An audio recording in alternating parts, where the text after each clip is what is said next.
자, 응답 변이법. 예, 집안의 응답을 변이로 가해줍니다. 변이 하중으로 가해줍니다. 가해주는 방법들, 정적인 하중으로 가해주는데요. 여기에 대해서 설명을 드리겠습니다. 응답 변이법의 제일 처음에 개념, 절차, 예제입니다. 예제는 앞의 예제를 계속 반복할 겁니다. 파트 2와 파트 3의 똑같은 예제들을 파트 1에서 사용했던 예제들을 똑같이 반복해서 조금 더 이해를 높이도록 하겠습니다. 출처는 구조동력학 6.9절 지중구조물의 지진 해석입니다.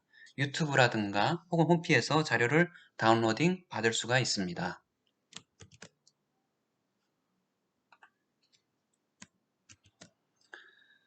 연역으로 봤을 때는 1997년도에 내진설계 기준연구 2라고 해가지고 한국지진공학회에 건축과 토목이 공동으로 연구했던 연구 보고서입니다. 국토부의 용역인 걸로 알고 있는데요. 거기에 터널 설계 기준, 도시철도, 지하 공동구 이런 것들이 나중에 이제 거기는 이제 구조물만 언급되었고 그 이후에 이러한 기준들이 나왔습니다. 이러한 기준에서 채택된 표준 방법 중에 하나죠.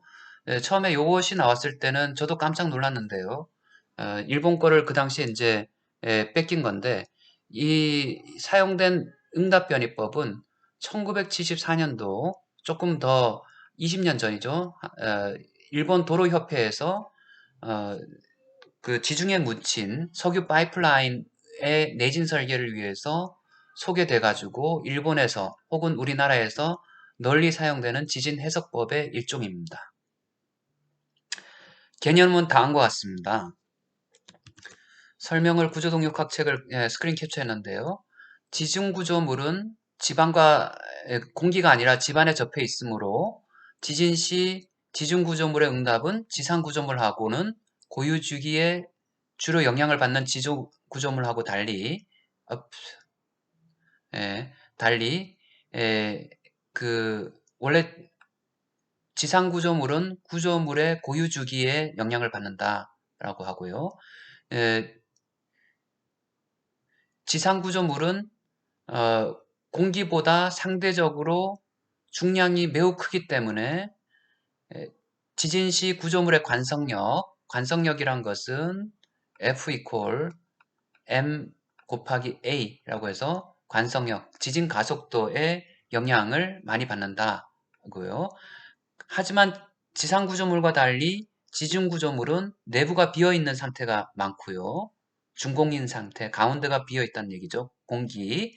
그리고 겉보기 중량이란 것은 구조물 이렇게 했을 때 지중 구조물, 요거 구조물이 없는 상태의 집안의 중량하고 구조물이 있는 상태의 요것의 중량으로 봤을 때 겉보기 단위 최적당 중량은 실제 집안보다 작거나 같아입니다. 따라서 또한 지중구조물은 주변의 집안으로 인해 가지고 이 진동도 자유롭게 떨리지 않습니다. 집안에 있으니까요.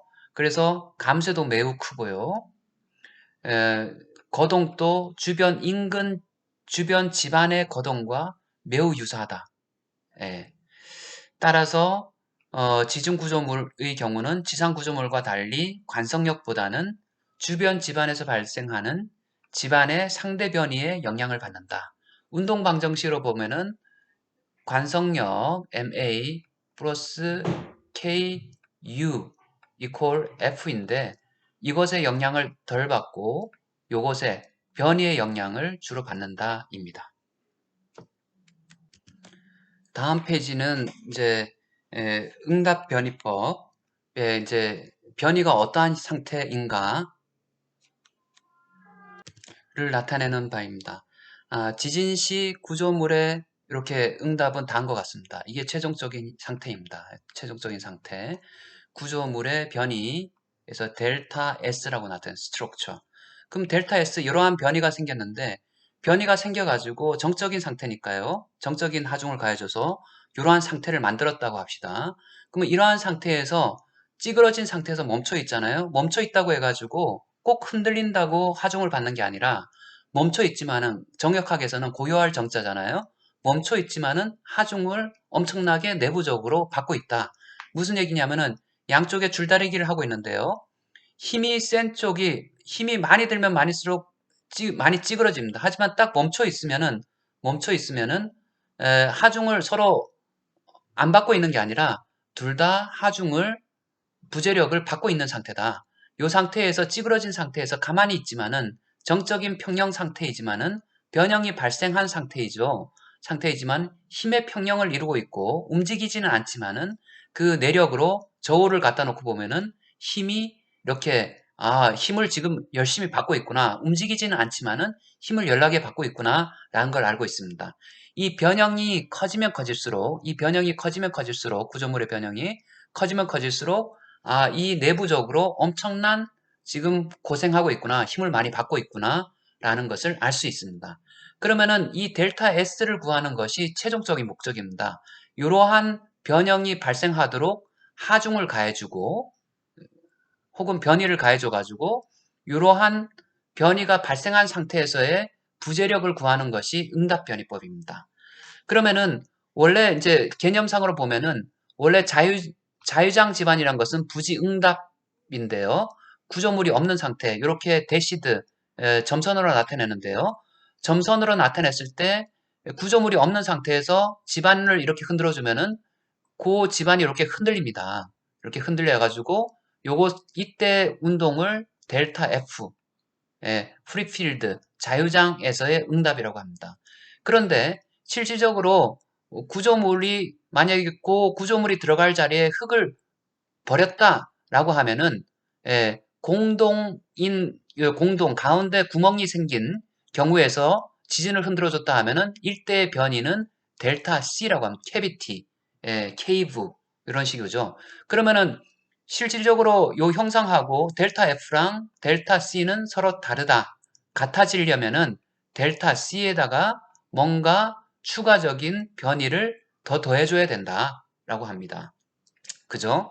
그래서 우리는 실질적으로 구조물이 있을 때의 변이는 또 공동에서의 변이하고는 달라요. 왜냐하면은 얘가 거기 구조물이 없을 때는 그냥 쭉쭉 밀리는데 구조물이 있는 경우는 구조물이 그 철근 콘크리트 구조물이 어느 정도 저항해주기 때문에 델타 C만큼 밀리지가 않습니다. 델타 S가 델타 C보다 적게 변이가 발생하는 거죠. 자, 보면은 델타 F보다 일반적으로 델타 C가 더 크게 발생하겠죠. 왜냐면은 저항해주는 게 없으니까요. 델타 F는 자유장에서 흙이 저항해주고 있잖아요. 여기는 저항해주는 게 하나도 없죠. 그죠? 근데 델타 S 값은 델타 C보다는 적은 거죠. 왜냐면은 구조물이 저항해주고 있으니까요. 그래서 이러한 실제 구조물이 흙 대신 거기 밑에 흔들렸을 때 흙 대신 저항해 주는 거죠. 그죠? 그래서 우리가 자유장 부지응답 해석으로는 델타 F를 구할 수가 있고요. 델타 F를 구할 수 있고 델타 F를 사용해 가지고 원래는 이러한 변이가 발생해야 되는데 라고 했을 때 이러한 변이를 발생시키는 하중을 구할 수가 있습니다. 델타 F를. 그 하중을 여기다 가해주고 그 다음에 구조물이 저항할 수 있는 강성 또 지금 버팅기게 해주고 그 다음 구조물이 갖고 있는 관성력, 질량도 있잖아요. 그죠? 그 질량도 고려해줘가지고 최종적으로 실제 거기 지진이 발생했을 때 델타 S만큼 구조물의 변이가 발생할 수 있도록 지진 하중을 등가의 지진 하중을 구해서 가해주는 게 응답 변이법입니다. 그러한 하중을 가해줬을 때 실질적으로 가장 이상적인 것은 구조물의 변이가 실제 구조물의 동적인 최대 변이값과 일치하고 일치했으면 되게 좋겠고 그 당시 최대 변이가 발생할 당시에서의 찌그러진 형상에서의 구조물의 부재력을 구하는 것이 응답 변이법입니다. 설명이 약간 힘들긴 하지만요. 다음 페이지를 한번 보시면은 알 수가 있습니다. 요게 응답변이법을 사용한 내진 설계 절차입니다. 일반적으로 여러 가지 방법이 다 나와 있긴 한데요. 기준에 따라서 있는데 그나마 이제 지진 구조물 혹은 터널에서 나와 있는 혹은 도시철도에서 나와 있는 응답변이법의 절차가 가장 명확하게 나와 있는 것 같습니다. 제일 첫 번째로서는 단면을 설정하고요. 어떤 단면을 할 것인가 하고 단면을 설정해서 단면을 프레임 혹은 뭐 판을 써가지고 모델링을 하겠죠. 유한 요소로 모델링을 하고요. 그 다음에 지진 계수란 것은 지진의 크기를 결정한다는 얘기입니다. 단면을 설정한 후 지진의 크기, 그 지역별로 지진의 크기가 0.11G, 0.22G 뭐 이렇게 될 수가 있겠죠. 그죠? 지진의 크기, 이게 지진 계수입니다. 지진 계수란 것은 요 0.11, 0.22 지역별로 다르고 위치별로 다르고 뭐 집안의 종류별로 다를 수가 있습니다. 그리고 집안의 최대 변이 폭을 견척합니다. 그래서 이때 사용하는 것은 설계 속도 응답 스펙트럼. 우리는 설계 가속도 응답 스펙트럼을 했는데요. 설계에 쓰이는 응답 스펙트럼이란 것은 가속도 응답 스펙트럼, 속도 응답 스펙트럼, 변이 응답 스펙트럼이 있습니다. 그런데 이곳의 서로 간의 관계는 A라는 것은 속도 응답 스펙트럼, 가속도 응답 스펙트럼은 오메가 이렇게 되고요. 그 다음에 V라는 것은 속도 응답 스펙트럼이라는 것은 오메가 D 값이 됩니다. 이렇게. 왜냐면은 앞에서 이제 구조동력학 책에서 보면은 서로 간에 이 친구들은 실질적인 뭐 절대 가속도, 상대 속도, 상대 변이라기보다는 유사 가속도, 유사 절대 가속도죠. 유사 상대 변이, 유사 상대 속도이기 때문에 다음과 같은 서로 간의 관계식이 있습니다. 그래서 가속도 설계 응답 스펙트럼만 주어졌는데 나한테는 설계 속도 응답 스펙트럼이 없어요 라고 하면은 가속도 응답 스펙트럼을 오메가 자승 나눠줘 가지고 다른 얘기를 하면은 A 값을 가속도 스펙트럼을 오메가 분의 1로 나눠줘 가지고 속도를 구할 수가 있습니다. 오메가라는 것은 오메가는 t분의 2파이죠. 그래서 A 값에다가 t를 곱해주고 나누기 2파이를 해주면은 설계 속도 응답 스펙트럼을 구할 수가 있습니다. 그래서 요거를 가지고 요것이 주어졌을 때 단일 스펙트럼 형상이라든가 혹은 집안이 갈려져 있다 그러면은 이중 코사인 스펙트럼 형상을 굉장히 보수적으로 집안의 변이를 구할 수가 있습니다. 우리가 필요한 것은 윗단하고 아랫단에서의 상대 변이 값이 필요하니까요. 얼추 이런 식으로 변해간다라는 상대 변이만 알 수 있으니까요. 구조물의 상단과 상면과 하면에서 혹은 이 상대 변이를 구하는데 자유장 해석을 통해 가지고 파트 3가 자유장 해석인데요. 현재 파트 2는 응답 변이법이고요. 그래서 그 상대 변이를 구할 수가 있습니다. 응답 변이법에서의 핵심 포인트는 상대 변이를 구하는 겁니다. 상대 변이. 이게 하중으로 들어가게 되니까요. 하중을 구하니까요. 이 상대 변이를 일으키는 하중. 그러니까 변이를 결정하게 되면요. 변이에다가 집안 반력 계수, 이걸 스프링 상수를 집안 반력 계수라고 부릅니다. 스프링 계수를 집안 반력 계수라고 부르는데요. 집안 반력 계수를 구하는 방식은 여러 가지 방식이 많아요.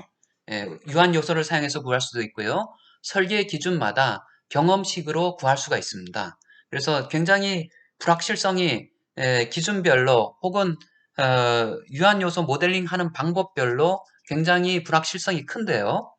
집안 자체가 불확실성이 크고 비선형성이 크기 때문에 뭐 굉장히 얼추 이 정도는 넘어간다라는 얘기를 많이 하고 있습니다. 그래서 스프링 계수를 구하고 난 다음에 집안 반력 계수죠. 집안 반력 계수 스프링 계수를 구하고 난 다음에 앞서서 구했던 집안의 변이 6 값을 곱해줌으로 인해 가지고 거기에 해당되는 그러한 변이를 일으키는 하중, 자유장 집안에서의 하중 값을 구합니다. 근데 이 하중 값을 구조물에 가해주고 난 후에 구조물이 변형이 발생하죠. 그 변형 값이 델타 S인 거죠. 무슨 얘기냐면 델타 F 자유장에서의 변이 값을 구하고 난 다음에 여기서 구조물의 반력 개수를 하면은 이 자유장의 이런 변이를 일으키는 하중값, 지진 하중값을 구하게 되고 이 지진 하중값을 구조물에 가해줬을 때 발생하는 구조물의 변이가 개념상으로 델타 S입니다. 그래서 델타 S를 일으키게 되는 거죠. 현재 델타 S를 뭐 얼마가 발생하는지는 모르지만은 델타 S가 발생하고 이때에 이런 하중을 가해줬을 때 발생하는 양쪽 코너, 헌치부, 하중에서의 모멘트 값을 구할 수가 있습니다. 그러면 하중을 뭐 왼쪽에서 오른쪽으로 가해주고 오른쪽에서 왼쪽으로 가해주고 방향이 있는데요. 가장 불리한 것을 시행착오 혹은 뭐 여러 가지 방법에 의해서 구할 수가 있다. 플러스 마이너스를 구해야 되니까요. 실질적으로 구조물은 좌우로 움직이는데 정적인 해석은 한 방향으로만 가해줄 수 있기 때문에 원하는 방향으로 몇 가지 방법을 조합해서 가해주면 된다. 앞에 예제를 다시 반복하겠습니다. 반복해보면은 지금 1번 지점에서 보면요. 1번 지점 코너 부분입니다. 모멘트가 제일 중요하죠. 그래서 내진 보강하는 데 있어가지고 모멘트를 보강해주는 이렇게 보강 장치들이 많이 나와 있습니다. 코너부에 모멘트 보강 이렇게 압축력을 혹은 뭐 이게 이렇게 줄어드는 것을 이렇게 코너가 이렇게 줄어드는 것을 방지해주기 위해서 이렇게 장치들, 보강 장치들을 넣는 경우도 많습니다. 그래서 1번 절점, 1번 절점에서 정확해를 구했더니 1045였습니다. 이거 예제 1번인 경우에. 그랬더니 근데 응답 변이법을 사용했는데 자유장 변이를 사용해서 하중을 구해서 그 한 가해줬더니 1034 얼추 비슷하죠. 뭐 이게 정확한 거지만은 얼추 정확하다라고 얘기를 할 수는 없고 그나마 가장 정확한 방법으로 알려져 있고 정적인 방법치고는 상당히 근사하게 나왔는데 우리가 단일 코사인 방법을 사용했더니 이 경우에 단일 코사인을 사용하는 경우가 일반적일 수뿐이 없잖아요. 그죠? 그래서 우리가 뭐 증폭 계수를 구하고 속도 응답 스펙트럼으로 단일 코사인을 구해가지고 단일 코사인 구하는 응답 변이법 예제의 세부적인 절차는 구조 동력학 책 혹은 유튜브를 참조하시면 됩니다. 그래서 반복 절차에 의해 가지고 이러한 단일 코사인을 구할 수도 있고요. 아니면은 자유장 부지 응답 해석을 통해 가지고 상대 변이를 구할 수도 있습니다. 근데 자유장 해석으로 구한 변이를 사용했을 때 구조물의 부재력은 1045에 비슷한 1034가 나왔고 그냥 단일 코사인법을 사용했을 때는 거의 2배 엄청나게 보수적인 값이 나왔죠. 예. 근데 자유장 해석이라는 것이 그리 어려운 것이 아닌데 많은 사람들이 고민을 합니다. 나는 구조를 전공했는데 집안을 몰라요. 예, 나는 집안이란 것을 학부 때 배워보지 않았기 때문에 몰라요.